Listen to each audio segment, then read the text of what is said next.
Oke guys, jadi di sini saya ingin cerita terkait alasanku tidak hadir di tes SKB CPNS 2024 ini. Jadi hari Jumat besok itu harusnya adalah jadwal tes SKB yang saya lakukan, yang harusnya saya lakukan. Tapi setelah berdiskusi dengan istri saya, dengan keluarga saya, maka saya memutuskan untuk tidak ikut tes SKB pada hari Jumat besok.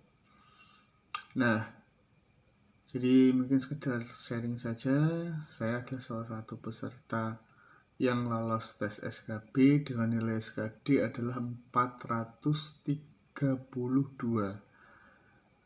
Formasi yang diambil adalah 4 formasi, sedangkan saya berada di nomor 6. Jadi urutan ke-6 dari 4 formasi yang diambil. Yang lolos SKB berarti ada 12 orang, 4 kali 3 ya, 12 orang. Jadi saya peringkat 6 dari 12 yang akan diteskan di SKB besok hari Jumat itu. Probability untuk lolosnya cukup banyak, cukup besar, karena memang selisih antara peringkat 1 sampai ke 6 pun tidak terlalu banyak, dan peringkat 7 ke bawah agak lumayan banyak selisihnya. Tapi overall nilai SKB adalah nilai yang bobot presentasinya paling tinggi, yaitu 60%. Jadi ketika kita berusaha, ketika kita yakin bisa lolos, walaupun nilai SKD kita lebih kecil, maka harusnya kita bisa memperjuangkan. Tapi ternyata saya menyerah, saya menolak untuk memperjuangkan tersebut. Mungkin ada yang bertanya, kenapa sih kok menyerah? Kenapa sih nggak diperjuangkan? Yuk mari kita bahas, disimak baik-baik, sehingga bagi yang yakin daftar PNS tidak menyesal di kemudian hari. Yang pertama, faktor paling utama tentunya adalah faktor gaji. Jadi teman-teman bisa cari dulu, bisa baca dulu, bisa ketahui dulu berapa sih gaji yang akan diterima, berapa sih gaji pokok, tunjangan-tunjangan lainnya, tunjangan kinerja, tunjangan keluarga, tunjangan makan, atau apapun nilainya yang akan diterima dalam 1 bulan yang dinamakan dengan take home pay. Berapa sih take home pay yang diterima setiap bulannya? Apakah sesuai dengan ekspektasi atau enggak? Nah, itu wajib dicari dulu THP-nya berapa. Nah, ini juga salah satu yang mendasari saya kenapa tidak lanjut. Karena salah satunya istri saya daftar CPNS juga sebenarnya, tapi dia nggak keterima, istri saya nggak keterima, nggak lolos SKD, sehingga hanya saya yang lolos SKD.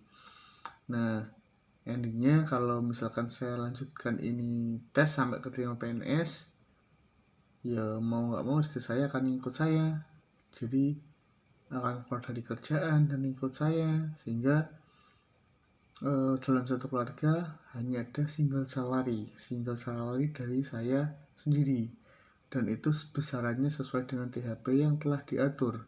Ingat, PNS itu naiknya tidak signifikan tiap tahunnya, bahkan bisa tiap tahun tidak naik. Jadi pastikan kebutuhanmu tercukupi, pastikan kita nggak nyari-nyari lagi, kita nggak nyari-nyari uang-uang lagi yang lain, tapi dari THP itu sudah mencukupi. Dan untuk saat ini saya rasa dengan kita harus CPNS dulu ya, 80% dari gaji pokok, 80% dari tukin, mungkin di angka 7 jutaan. Kemudian setelah itu baru jadi PNS di angka 8 jutaan. Dengan saya yang sudah berkeluarga, punya anak, kemudian hidup di kota, ya cukup, tapi berat. Dalam artian berat itu sebatas buat makan, buat tinggal, cukup. Tapi untuk memenuhi kebutuhan yang lain harus diusahakan. Jadi walaupun, jadi saya nggak pengen ketika sudah PNS itu saya cari-cari uang di luar apa yang menjadi haknya gitu. Jadi kita bisa ketahui sendiri apakah dengan gaji segini cukup atau enggak, kurangannya seperti apa. Jangan sampai ya kita membenarkan alasan tersebut dan mengambil hak-hak yang bukan hak kita itu. Jadi teman-teman yang sudah yakin, pastikan lagi, dicek lagi THP-nya berapa, baik itu CPNS maupun PNS, karena di web pasti semua tersedia. Dan lagi PNS itu rata-rata di bulan awal-awal tahun untuk tunjangan kinerjanya biasanya telat turunnya, jadi harus siap-siap hidup dengan gaji pokok aja yang hanya 2 juta, 3 jutaan lah, 2 juta sekian. Itu adalah plus minusnya, dan mungkin saat ini saya ngerasa masih belum siap, dan saya harapannya nanti tahun-tahun depan bisa lebih siap lagi, apalagi kalau istri saya juga sama-sama lolos, maka pasti akan lanjut. Tapi untuk tahun ini mohon maaf saya juga belum siap, dengan salah satu pertimbangan terbesar adalah single salary tersebut. Kemudian kedua adalah terkait dengan penempatan kerja. Jadi saya memilih, ini kan pilihan sendiri ya. Kita bebas milih di mana aja, di daerah mana, di kota mana. Kebetulan saat ini saya memilih di salah satu kota industri yang cukup besar di Indonesia, di mana biaya hidup di sini sangat tinggi dan saya bukan orang asli daerah sini gitu. Dengan gaji yang saya sebutkan tadi, untuk hidup di sini bayar kontrakan itu atau kos-kosan itu sekitar 1,5 juta sampai 2 juta per bulan. Sekolah anak mungkin di TK bisa sampai 1 juta per bulan, itu pun udah 3 juta per bulan. Sisa 4 jutaan kalau CPNS ya. Berarti kalau PNS sisa 5 jutaan. Itu belum biaya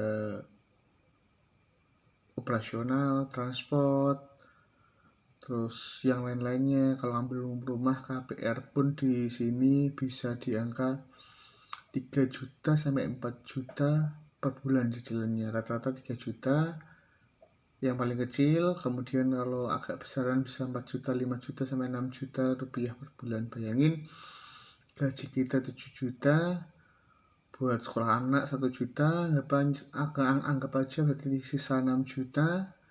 Kemudian buat KPR 3 juta, 4 jutaan, berarti hanya sisa 2 jutaan saja, dan sangat-sangat minim ya sisanya ya. Jadi faktor penempatan di kota ini juga pengaruh bagi saya dengan THP segitu.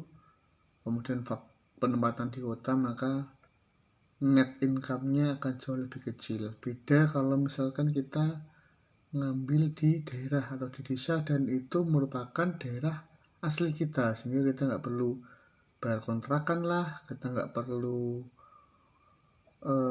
istilahnya kesusu untuk beli rumah lah, nggak perlu KPR lah, kayak gitu, nggak perlu memaksakan keadaan. Itu masih sangat-sangat cukup. Misalkan kita di daerah dengan tunjangan kinerja lebih sedikit ya, katakanlah di daerah kita sebut saja mungkin Tulungagung, Blitar, itu mungkin THP-nya hanya 5 jutaan, nggak kayak di sini sampai 8 juta, tapi di sana biaya hidupnya jauh lebih murah, harga rumah lebih terjangkau, harga properti lebih terjangkau, biaya makan juga lebih murah, biaya pendidikan anak juga lebih murah. Jadi itu yang perlu dipertimbangkan, kecuali memang ada double income di keluarga, jadi itu juga dipertimbangkan lagi. Tapi yang jelas untuk saat ini saya ngerasa masih kurang kayak gitu. Jadi mungkin ke depan saya akan mengevaluasi lagi daftarnya, jangan sampai asal keterima, tapi asal keterima dengan gaji yang sudah kita ketahui, dengan pengeluaran pun juga sudah kita ketahui, sehingga kita tahu ke depan net income-nya berapa, dan kita bisa fokus kerja melayani masyarakat, bukan fokus untuk memperkaya diri, seperti itu. Oke, kemudian alasan lainnya adalah mobilitas kerja. Jadi resign kerja, keluar dari kerjaan, beda dengan kita di swasta. Ketika kita keluar kerjaan, kita tinggal ngasih info ke atasan lah, ke HRD lah. Yang penting aturannya itu biasanya one month notice. Jadi 1 bulan sebelum kita keluar kerja kita harus memberitahu bahwa kita akan keluar. Tapi actually di PNS nggak akan bisa seperti itu, dan PNS itu bisa dibilang adalah akhir dari pertualangan kerja kita. Jadi harapannya setelah kita di PNS kita nggak keluar kerja, kita nggak minta perubahan penempatan kerja, kita fokus kerja di situ semaksimal mungkin, bekerja untuk berkarya, bukan bekerja untuk memperkaya diri kayak gitu.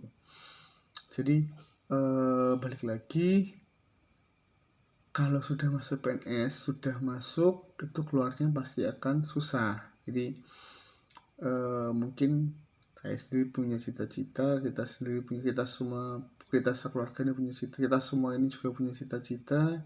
Saya dan keluarga saya punya cita-cita, misalkan kita ingin kerja di luar negeri kayak gitu. Jadi kalau misalkan kita terima PNS, kita kerja di luar negeri, maka ya impossible, kita nggak mungkin resign dengan mudah. Beda ketika kita di swasta. Dan saya ngerasa dengan umur yang masih belum terlalu tua dalam tanda kutip, versatilnya kita melangkahnya itu masih panjang, masih jauh. Kita nggak tahu keadaan ke depan seperti apa, dan kita ngerasa nggak bisa saklek hanya kerja yang itu aja itu. Jadi bisa dipahami ya, mungkin agak bulat penjelasannya, tapi yang jelas faktor resign kerja yang lebih sulit membuat saya memutuskan untuk tidak hadir pada tes PNS ke depan. Dan kenapa saya tidak hadir? Karena takutnya ketika saya hadir, saya justru mengurangi jatah kuota yang ingin benar-benar mengabdi sebagai PNS. Jadi saya memilih tidak hadir, pasti tidak lolos, pasti tereliminasi. Jangan sampai saya hadir, ternyata saya lolos, dan saya tidak melanjutkan sebagai PNS. Itu akan menyakitkan dan menutup rezeki orang-orang yang mungkin seharusnya bisa lolos ke sana. Terakhir adalah faktor kesempatan ke depan. Jadi kita ketahui rekrutmen PNS itu dibatasi dengan umur maksimal 35.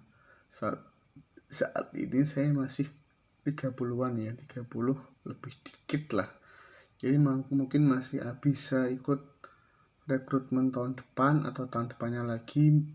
Seenggaknya 1 kali rekrutmen PNS masih bisa ikut. Jadi ini sebagai sumber pengalaman, sumber belajar saya dan keluarga saya, dan sebagai bahan inspirasi atau strategi untuk ikut di PNS tahun depannya lagi. Tryout-nya, bimbel-bimbelnya, kisi-kisinya, kemudian nilai-nilai SKD yang lolos berapa, lawan-lawannya seperti apa, gaji-gaji per daerah kita juga sedikit banyak juga googling.